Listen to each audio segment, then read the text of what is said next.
It seems tales of my clemency have been greatly exaggerated.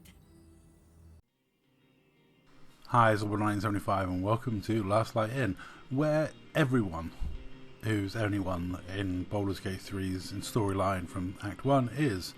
So you have Damon, who we've got the stuff so he can fix Karlach a little bit. Unfortunately, she will blow up eventually, but he can fix her for now. And that means I'll go in for a hug, because that was the choice that most people made, I believe. When they did a thing, released some statistics, like 70% of the gamers went straight in for the hug, because Karlach is probably the most lovable character out of your little band of merry characters. I think if you haven't got a soft spot for Karlach, there's something wrong with you. But it's an awkward hug when it's a gnome and a full-size hench tiefling. Yep, I do think she's one of the best romances in the game. She's definitely one of the most fun allies to have in your party, and her ability to crush opponents while raging is of course very handy. So we managed to get through the Damon bit, and like I say, he gives the bad news that unfortunately she will eventually explode, which is, but we'll deal with that later on at some point. I haven't decided how that's going to go yet, because there is a choice at some points which I don't know what choice I'm going to make. Considering I'm romancing Lizelle, I know what choice I made when I was romancing Karlach, and that was that you're definitely not turning yourself into a Lilithid, because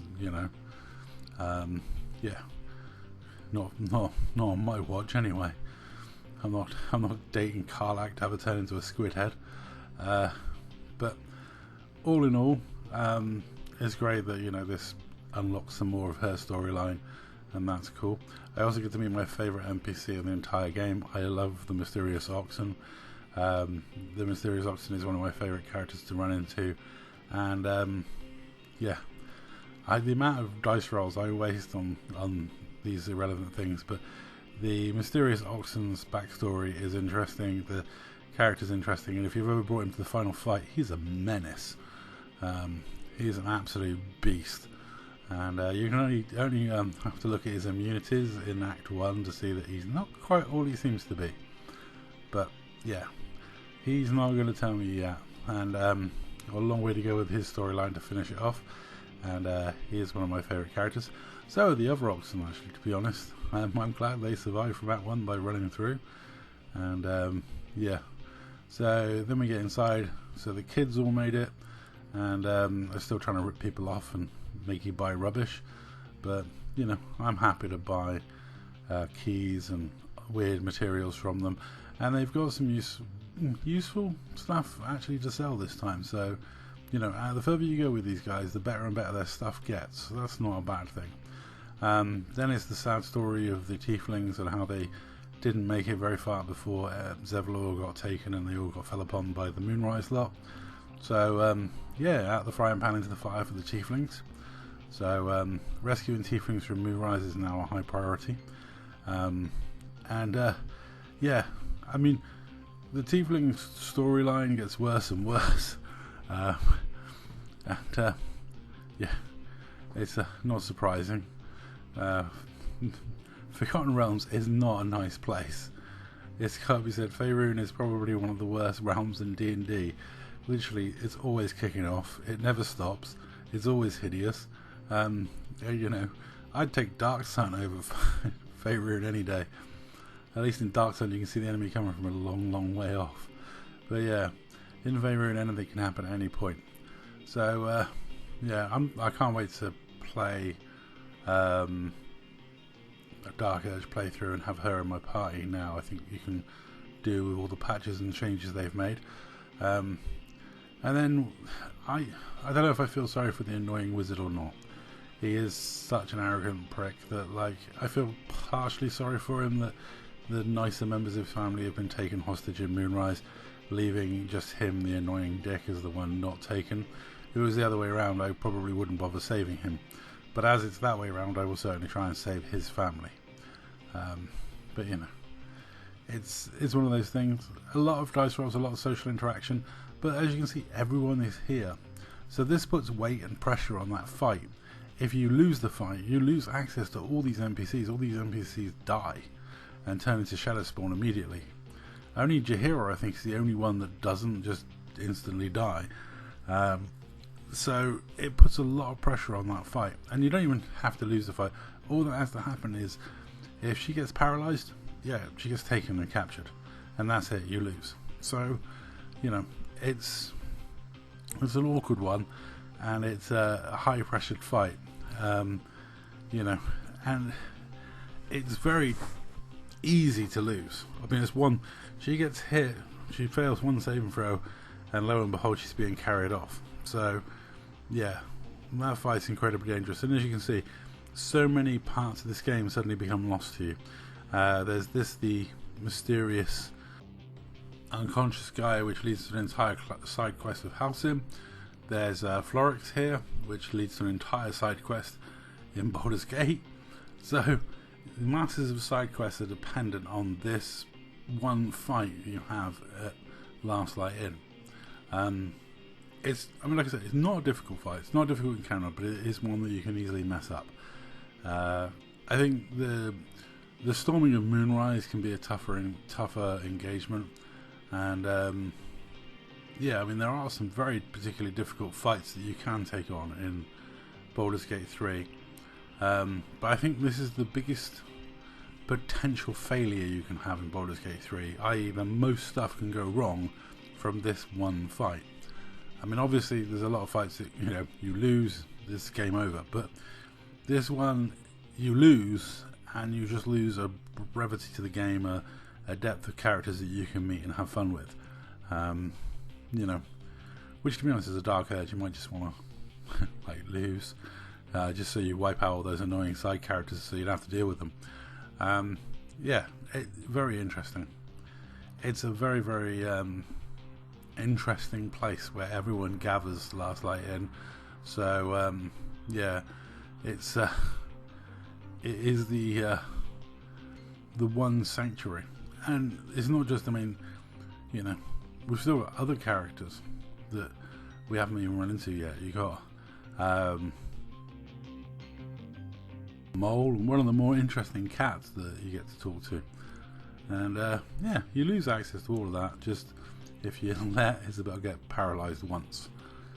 Yeah, to me it's a fun bit, but yeah, if I wasn't on honor mode, I would be preparing and saving just before that fight, because to me it's almost like pointless carrying on if that fight doesn't go your way, because I'm recording this for YouTube and just playing it as I would, and playing it as if it was a Wednesday night live action game run by my DM. I will continue no matter what happens, and I really was hoping for the right outcome, because yeah, it's, like I say, it's just such an easy fight to mess up, because yeah, just one missed saving throw can cost you. So yeah, as you can see, we've still got Jaheira to talk to. One of the other issues I got with Act 2 is when you attack Moonrise, Jaheira here is squishy, and she runs off ahead in panther form to take the world on, and gets killed if you're not careful. I tend to use the elixirs of initiative thing that will give you, can't be surprised +5 to initiative, and I try and get in ahead of her. I get a lot of Lizelle disapproves in this section. Lizelle doesn't like it when I talk to cats. Probably she thinks they're beneath her, but hey, it's me. I talk to all the animals, and it doesn't matter, because let's face it, my charisma is way higher than Lizelle's, so she's definitely punching in this relationship, so I haven't got to worry too much. Though she's in for a nasty shock, because if we actually hook up, I'm definitely a cat person, and she doesn't like me talking to cats. She's definitely not going to like living in a house with loads of them, because yeah, I couldn't think of living without a cat. I've always had one, and yeah, I do love being a cat owner. They're hilarious little vicious killing machines, and I love the way they've done this cat. I used to own a Siamese, and they are very haughty, and the way they voiced this one fits perfectly, to be honest. And look at that, Lizelle disapproves. It's shameful. But it's all good fun. I love the animal touches in this game are what made me the most happy, because in D&D you can just have random conversation with pets, the dead, random wildlife, and you can put your DM on the spot by just talking to random NPCs and random stuff, and watching your DM scramble as he tries to come up with a name for them and a backstory and something, and then hope that you don't go back to it repeatedly. But yeah, Barkers is I don't think I brought them when I was here, but Barkers is some interesting stuff to buy. So I should have brought the gloves off him. There's a set of gloves I should have brought off him, and I forgot to. But I'll be going back there at some point, I'm sure, to buy them, hopefully, if I don't mess up.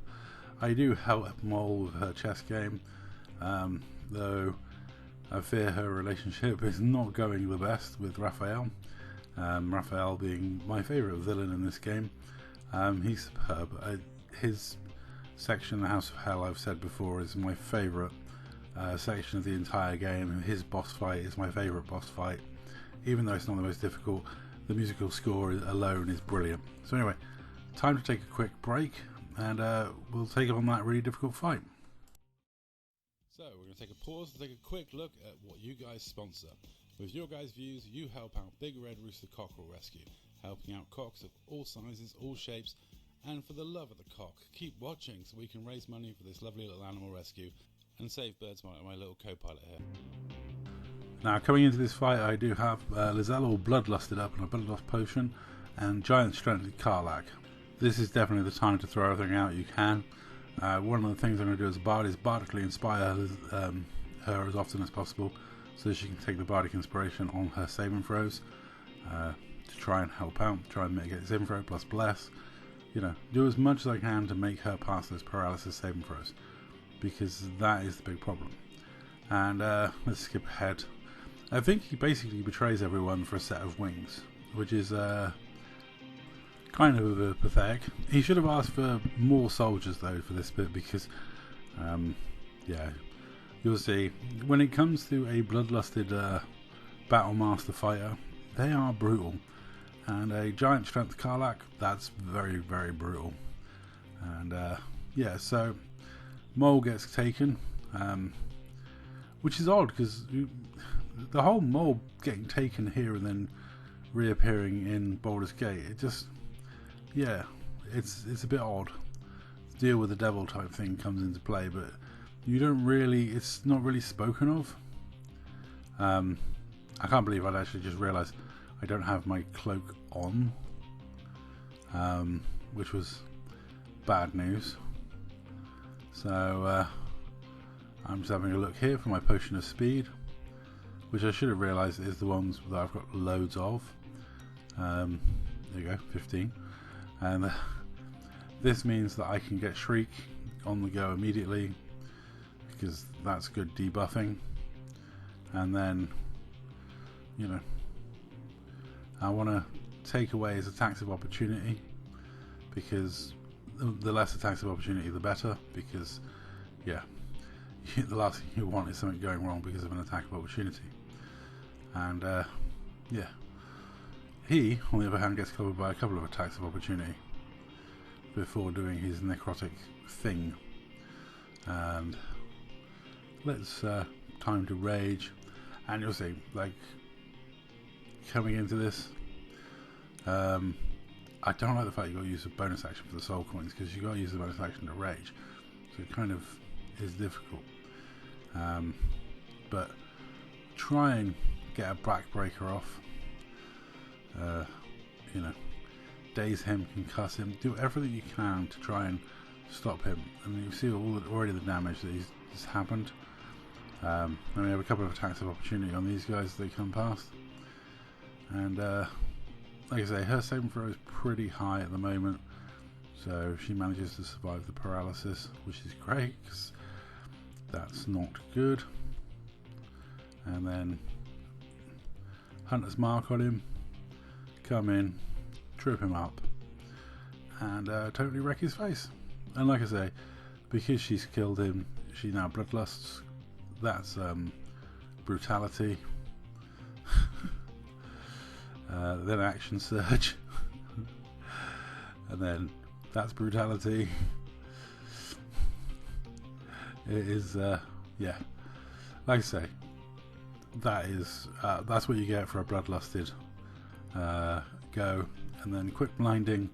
So now that's a disadvantage, and already I think we've broken the back of that. We're not too worried at this point. As you can see, she is paralyzed, so she did fail a saving throw, but we got away with it. And that, you know, was with her, I think, having a bardic inspiration, so she could have, well, she would have used that as well, and yet she still failed the saving throw. But luckily he's dead already, so it's not a difficult fight, but you've really got to focus him down to make sure he can't carry her off, and then beyond that it becomes very easy. Yeah, you know, saving her is one of the things you need to look out for, and then once you've saved her, you know, you want to make sure that, you know, you save all the other harpers. But as you can see, that is her cleared already. So now out to the balcony to fire down into the crowd below. I probably should have used a big magic missile here.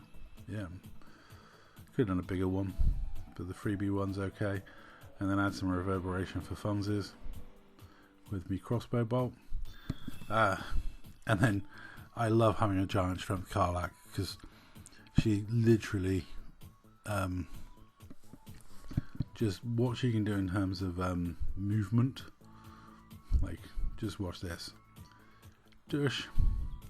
And then slam dunk on his head. Smashed. Sorted. Now get in a position so she can throw something at the last remaining one, and we're all good.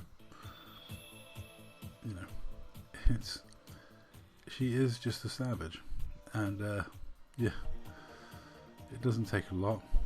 Unfortunately, all kinds of sights and stuff are awkward, but there we go.